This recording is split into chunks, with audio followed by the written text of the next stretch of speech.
NBC News has just confirmed that actor Malcolm-Jamal Warner has at the age of 54. Authorities in Costa Rica telling NBC News that Warner accidentally drowned while swimming in the ocean on Sunday. Warner is best known for... It started with an Instagram post that broke hearts and maybe opened eyes. Keshia Knight Pulliam, known to millions as Rudy Huxtable, poured her grief into a single haunting sentence. "A week ago, I lost my big brother, but I gained an angel." The image? Malcolm-Jamal Warner on stage, lost in a soulful groove on his bass guitar. The emotion? Almost too raw to watch. But it wasn't just sadness people noticed, it was the wording, "gained an angel." That phrase rang strange for many. Was it just a spiritual tribute or something more cryptic, especially when paired with her sudden silence? And then the Instagram stories came. Just a heart emoji, a thank you to those reaching out, and a curious absence of closure. Some fans read between the lines. Others read the lines themselves and felt a chill. Keshia wasn't just mourning, she was hinting. I've been really blessed and fortunate and lucky, and I've worked hard, whatever, to have a really, really beautiful career. In that I think I was very fortunate coming out the gate. In the days that followed, her tone shifted, slowly, then all at once. The sorrow in her post gave way to veiled observations, subtle jabs at the darkness of the entertainment business, comments about energy that doesn't lie. She didn't name names, but she didn't have to. For those who've been in the game long enough, the message was loud. Something wasn't right. And for those who knew how deeply bonded she and Malcolm were, on screen and off, her words weren't just emotional. They were personal. She called him family. She said he was stuck with her for life. That kind of love doesn't lie lightly. When Keshia hints that something sinister might be behind his sudden passing, people listen. They don't scroll past, they pause. Warner's drowning was officially ruled an accident, pulled by a current, asphyxiation by submersion. But the timing, the context, that's where things start to bend. Just weeks before he entered the water for the last time, Warner sat in front of a microphone and, in his own words, cracked open the gate to a side of Hollywood few dared to expose. His podcast, Not All Hood, was raw, unfiltered, and in its second season getting real traction. He wasn't just reminiscing about the Cosby show, he was dissecting the cost of integrity, the fight to stay authentic while navigating a system that rewards obedience and punishes outliers. And on that season premiere, he had Keshia right there with him. They talked legacy, loyalty, and pain. "We both managed to navigate through the murky waters of child stardom with our souls and dignity intact," he said, but maybe not untouched. Oh, so unbelievable there. And Branson, I also was reading that just days ago, he had another podcast episode that was dropped, and now a lot of fans are starting to really listen to that as maybe one of his last times that you hear him. There's a whisper now among insiders, some louder than others, that Warner had started rubbing the wrong shoulders. Not because he was reckless, but because he was honest. Too honest. His podcast wasn't just entertainment, it was becoming a statement. He'd started raising eyebrows, even behind closed doors, by tackling taboo topics like industry manipulation, racial pigeonholing, and the illusion of choice for Black artists in Hollywood. According to a former podcast guest turned producer, Warner had recently scrapped an entire episode after a heated off-air conversation with a retired showrunner who warned him about career sabotage. That episode never aired. The producer says Warner was visibly shaken afterward, but not deterred. Instead, he doubled down. Off the mic, he was reportedly in talks to start a production company focused solely on Black-owned storytelling, completely independent of the major studios. One veteran actor, who asked not to be named, claimed Warner was already on a list. When asked to clarify, he reportedly said, "The unspoken list, the ones they stop returning calls to." Others have echoed the same, the elusive blacklist. Not the one that gets leaked, but the one you feel when your projects stall, your meetings cancel, and suddenly the rules dry up, not because of talent, but because you're no longer convenient. Warner had been working steadily, sure, but something had shifted in the past year. Smaller rules, projects pulled back, a Grammy nod in 2023 for spoken word poetry, and yet, no major press push, no tours, it was quiet, too quiet. I wanted to remind you, as I remind myself, that no matter what's going on, there's always a reason to smile. Like, if you just take a minute to stop and take stock, I guarantee you can find at least one reason to smile. And if for some reason you can't find a reason to smile, then that's probably the best time to be the reason for somebody else. And yet, he didn't stop talking.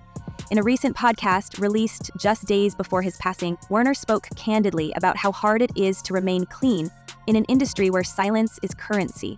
They'll love you if you don't speak up, but the moment you challenge the system, you stop being lovable, he said. It wasn't a rant, it was calm, thoughtful, but it was loaded. He didn't name names, he didn't have to. He was calling out the machine that eats its own. Now people are connecting dots they weren't supposed to connect. His sudden passing, by drowning, no less, in a country with limited surveillance just days after discussing integrity and resistance, has ignited speculation. And then there's the eerie detail: another man, a stranger, had entered the water trying to save him. A 29-year-old from Nicaragua, hospitalized, now out.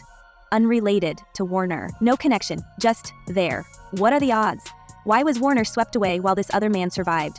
Was it just luck or something stranger? The kind of work that I do. So I have a body of work that I will never have to be embarrassed by. Now, there may be some work I might be embarrassed because I might have been whack, but there's nothing in my body of work that I'll ever have to be embarrassed in that I misrepresented my people, or I have continued to perpetuate stereotypes. Keshia, meanwhile, remains mostly silent, but the few things she has said continue to provoke. She reposted the tribute clip of Warner performing, but this time with a caption stripped of hashtags or tags. Just a single sentence: "Our angels walk with us until they don't."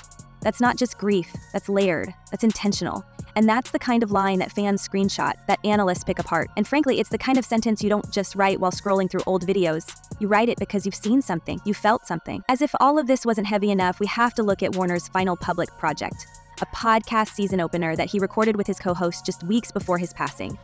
In it, he was more philosophical than ever. He talked about legacy, parenting, and chillingly, the idea of being remembered for who I really was, not who they told you I was.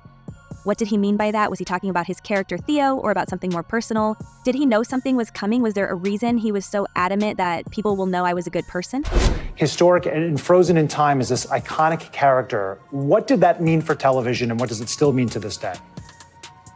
Sam, Theo Huxtable was me. Theo Huxtable was my brothers. Theo Huxtable was the first time someone that looked like me saw someone that looked like himself on television. He was the epitome of what we as kids, in a certain community were growing. We've seen this pattern before. Talented, outspoken figures who, once they start pulling the curtain back, don't just face pushback, they vanish from opportunities, or worse.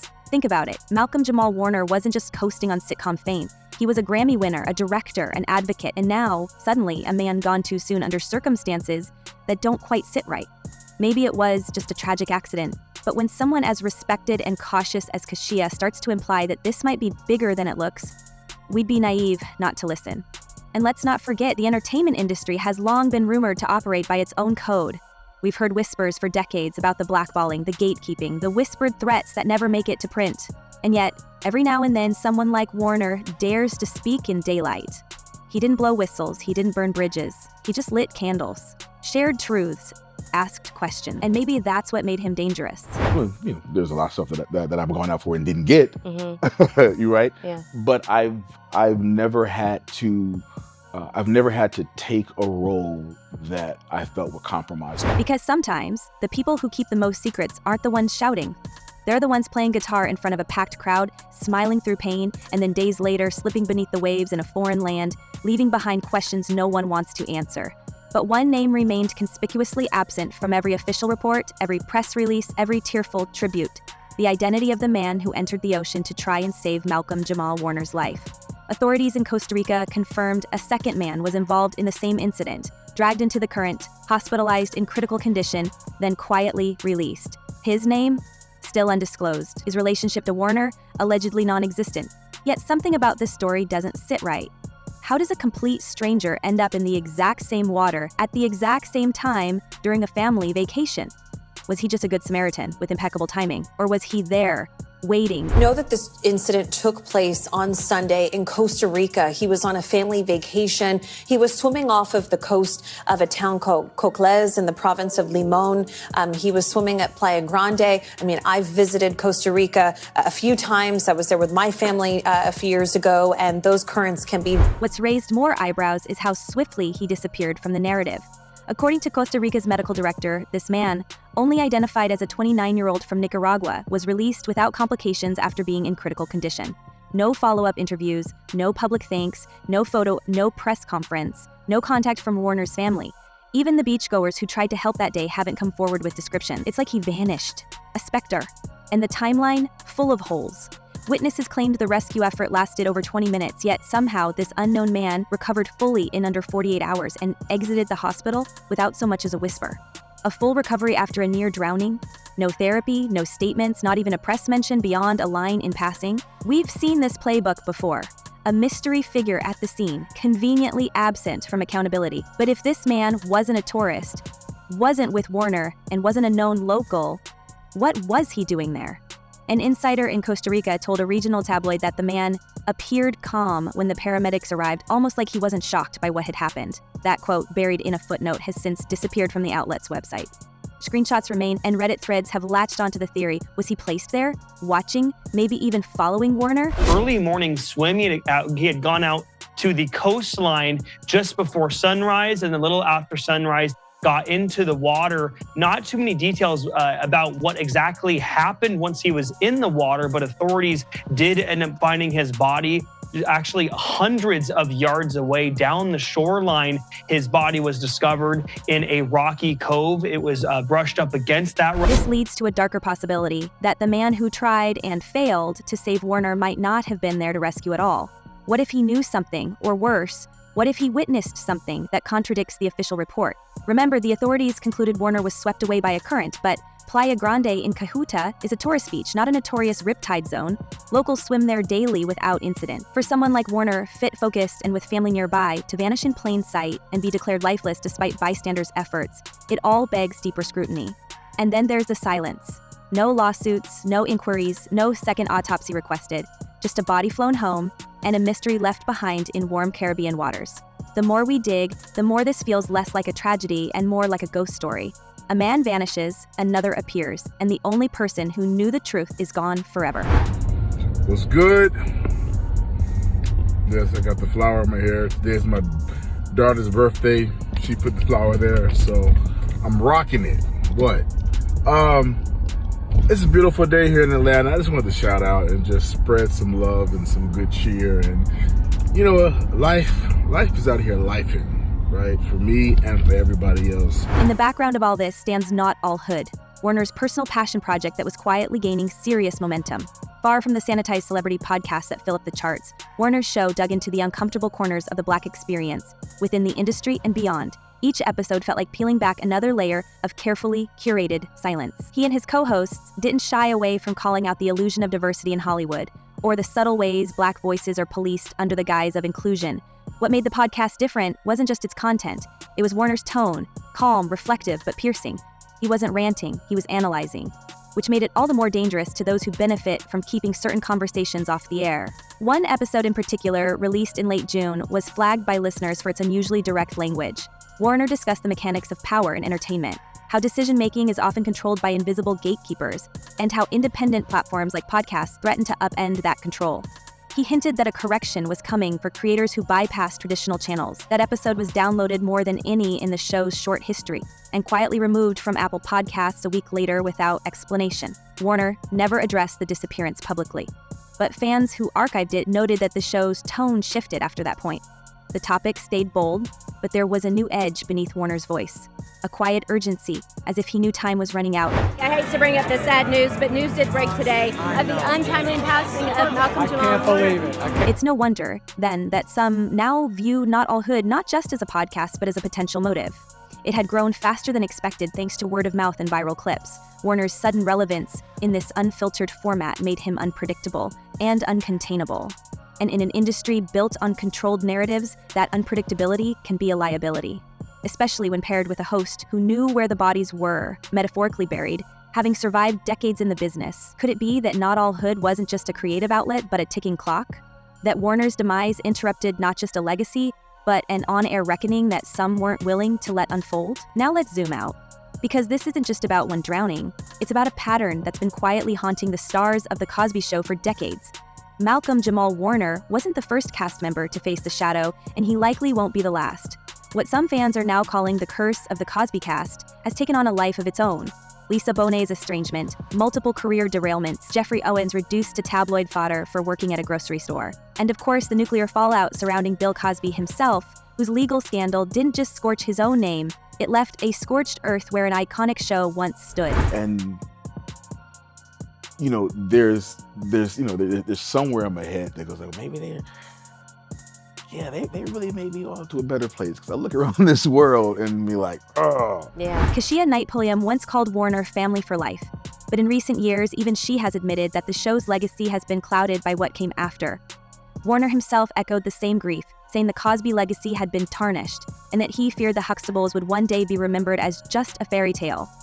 Those aren't words of pride, they're words of loss, of something once beautiful but since decayed. And now with his passing, some believe that the show's lingering karmic weight may have caught up with its most grounded star. Remember, Warner stayed out of scandal. He didn't chase headlines. He focused on work, art, music, poetry, activism. And yet, he was the one who drowned in the silence. Some cultural theorists say this curse isn't supernatural, it's systemic. The emotional toll of surviving fame, especially in a show built around a man later accused of decades of misconduct, leaves scars that the public doesn't see.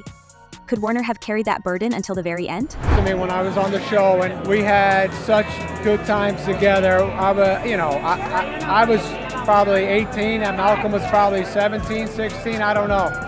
And we would take walks together, all of us, and pick up food, talk, played basketball, hung out on the weekends, went to parties together. He was so good. But what if the curse wasn't just emotional? What if it became strategic? There are circles in the industry where the legacy of The Cosby Show is still a landmine.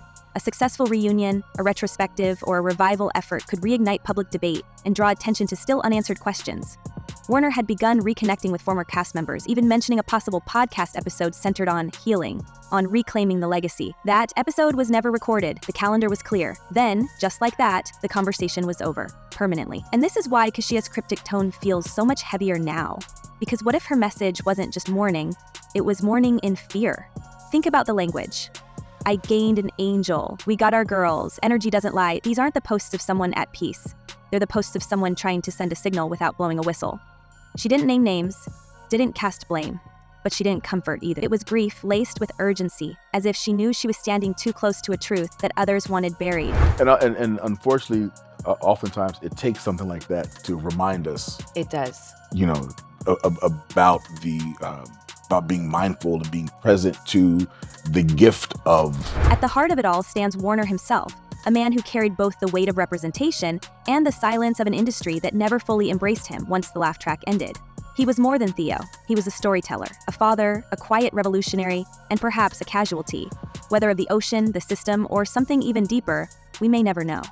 But one thing is clear, too many questions are still floating just beneath the surface. So now we ask you, was Malcolm-Jamal Warner's passing truly an accident in paradise, or a carefully crafted message meant to silence those who refused to play along? Was the rescuer a witness, a plant, or just another forgotten figure in a much larger chess game? Could Keshia Pulliam's cryptic tribute be a desperate cry for justice that she knows she can't say aloud? Let us know what you believe in the comments below. And if you felt the chill down your spine like we did, hit that share button, because the truth has a way of hiding in plain sight. Until next time, stay curious and stay safe.